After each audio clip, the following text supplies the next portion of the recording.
I'm very optimistic. I have players, I think, with a lot of quality. And I think the most important thing that we show every game. It's not only 45 minutes, it's the whole game. Yang sudah kami kirim ke Kementerian Hukum dan HAM, dan ada yang masih proses klarifikasi.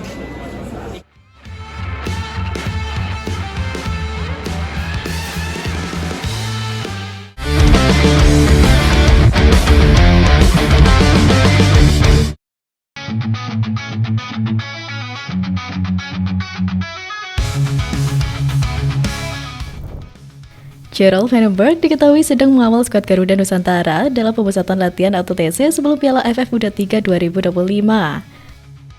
Vandenberg terhitung sudah 19 hari mengawal timnas Indonesia U23 sejak pemusatan latihan di Jakarta yang dimulai pada 20 Juni 2025 lalu. Sejauh ini, Vandenberg cukup percaya diri melihat kualitas Muhammad Ferrari dan kawan-kawan. I'm very optimistic. I have players, I think, with a lot of quality. And I think the most important thing that we show every game. It's not only 45 minutes, it's the whole game. And I think that's the most important. We really can play good football, but to stay on that level, that's the most important thing. Meski begitu, Vandenberg mengakui tantangan terbesar baginya adalah menjaga kualitas para pemain. Mantan pemain Ajax Amsterdam itu tak membebankan para pemainnya dengan target. Gerald menjelaskan saat ini semua pemain mulai bisa beradaptasi dengan baik. Mereka terus berusaha memberikan yang terbaik saat berada di sesi latihan. Tentunya ini jadi sinyal bahwa Garuda Muda siap memberi hasil terbaik di turnamen nanti. Pelatih berusia 61 tahun ini melanjutkan saat ini mereka fokus untuk bisa memberikan penampilan terbaik di Asian Cup U23 nanti. Dia tidak ingin memberikan banyak janji karena mereka saat ini sedang dalam masa persiapan. Termasuk soal bagaimana mereka akan finish dan posisi mereka di akhir turnamen. Turnamen ASEAN Cup akan jadi sarana untuk mempersiapkan pondasi tim.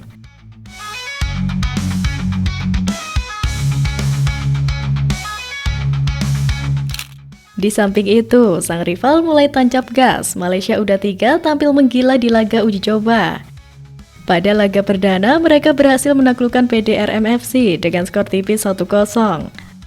Lalu anak asuh Nafuzi Zain berpesta pada laga kedua. Fergus Tienre dan kawan-kawan sukses melumat Melaka FC dengan skor telak 4-1.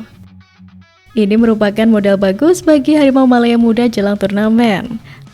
Hal itu juga diakui oleh Nafuzi yang berstatus sebagai pelatih kepala. Ex-pelatih Terengganu FC tersebut mengaku puas dengan apa yang didapat oleh anak asuhnya.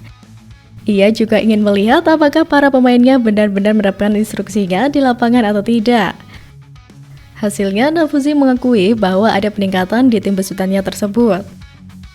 Ini menjadi modal bagus sebelum mereka bertolak ke Jakarta dalam beberapa hari mendatang. Ada peningkatan dari semasa ke semasa. Itu satu petanda positif lah untuk kita ke AFF nanti. Saya rasa walaupun kita mencapai kemenangan dalam dua perlawanan, saya rasa banyak lagi benda yang perlu diperbetulkan, diperbaiki untuk menjadi pasukan yang mempunyai satu persefahaman dan dapat mempersembahkan satu permainan yang baik. Hal tersebut tentunya menjadi tantangan bagi timnas Indonesia U23 yang juga tengah mempersiapkan diri menghadapi lawan-lawan berat di turnamen mendatang. Performa impresif Malaysia U23 dalam laga uji coba menunjukkan bahwa mereka bukan lawan yang bisa dianggap enteng. Sementara itu, salah pemain striker Malaysia U23 Fergus Tierney melontarkan pernyataan yang terkesan menantang dan menyatakan keyakinannya terhadap kemampuan timnya menjelang turnamen. Keyakinan itu muncul berkat semangat juang tinggi yang ditunjukkan oleh rekan-rekan setimnya dalam sesi latihan. Selain itu, pendekatan taktik yang diterapkan pelatih Nafuzi Zain menjadi alasan lain di balik keyakinan Tierney. Ia menegaskan bahwa timnya akan menjalani setiap pertandingan dengan misi meraih kemenangan. Dengan keyakinannya tersebut, ia mengaku tidak gentar dengan tekanan para supporter timnas Indonesia. Siapa-siapa yang kita lawan, kita nak pergi menang setiap game.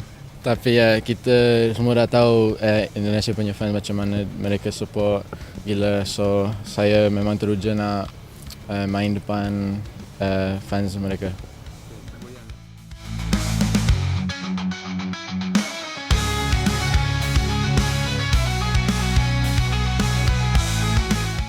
Tak tinggal diam, striker muda timnas Indonesia U23, Jens Reven turut angkat bicara menanggapi atmosfer jelang pertandingan. Pemain berdarah Belanda itu menyadari bahwa dukungan supporter Garuda bisa menjadi faktor penentu, terutama saat menghadapi lawan sekelas Malaysia sekalipun. Skuad Garuda Muda akan bertanding melawan Malaysia, Filipina, dan Brunei Darussalam untuk memperebutkan tiket semifinal. ASEAN Cup U23 2025 akan mulai dilangsungkan pada 15 sampai 29 Juli mendatang. Turnamen 2 tahunan itu akan diselenggarakan di Indonesia pada edisi kali ini. Jakarta dan Bekasi adalah 2 kota yang terpilih menyelenggarakan turnamen ini. Mengingat pertandingan tersebut digelar di Indonesia, John Seven pun menyampaikan pesan penting ke para penggemar. Ia secara belak-belakan mengaku membutuhkan dukungan langsung di stadion. Dukungan tersebut dirasa akan sangat membantu menaikkan motivasi tim, sehingga peluang mereka menuju semifinal bisa terbuka lebar. Hello Garuda fans, Jens here. We need all your support to set some good prestations and to go through the semi-finals. So I hope you will all come to our match. Hit Garuda! Di sisi lain, kabar positif datang dari proses naturalisasi pemain keturunan Mauro Zylstra. Pemain muda yang kini bermain di Belanda itu selangkah lebih dekat untuk bisa memperkuat timnas Indonesia U23. Mauro bakal melakoni debut bersama timnas Indonesia setelah Garuda Muda mentas di ASEAN Cup U23 2025. Saat ini proses naturalisasinya masih dalam proses. Menteri Pemuda dan Olahraga Dito Aryo Tejo memberikan kabar terbaru terkait proses naturalisasi calon pemain timnas tersebut. Saat ini pihaknya telah menerima dokumennya. Naturalisasi Mauro Zylstra ini dipastikan telah diproses bersama 3 pemain putri timnas Indonesia lainnya. Politisi asal Golkar tersebut mengaku bahwa untuk 4 pemain naturalisasi calon pemain timnas Indonesia ini memiliki proses yang berbeda. Pasalnya ada yang tidak diproses bersamaan. Akan tetapi untuk proses naturalisasi Mauro Zylstra, dokumennya sudah diteruskan ke Kementerian Hukum.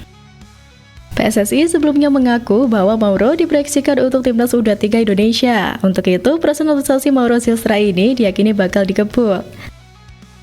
Pasalnya, timnas U23 Indonesia tahun 2025 ini dipastikan bakal menjalani banyak agenda. Selain agenda terdekat akan menghadapi ASEAN Cup U23 2025 pada 15-29 Juli mendatang, timnas U23 Indonesia juga akan menghadapi kualifikasi Piala Asia U23 2025 pada bulan September dan tampil di SEA Games 2025 pada November mendatang. Untuk itu, Mauro Zylstra diharapkan bisa menambah kekuatan timnas U23 Indonesia nantinya. Mari kita tunggu saja bagaimana kelanjutan proses naturalisasinya. Jika semua berjalan lancar, kehadiran Mauro bisa menjadi tambahan energi baru di lini depan Garuda Muda. Di tengah padatnya agenda timnas U23 sepanjang tahun 2025, setiap pemain berkualitas sangat dibutuhkan.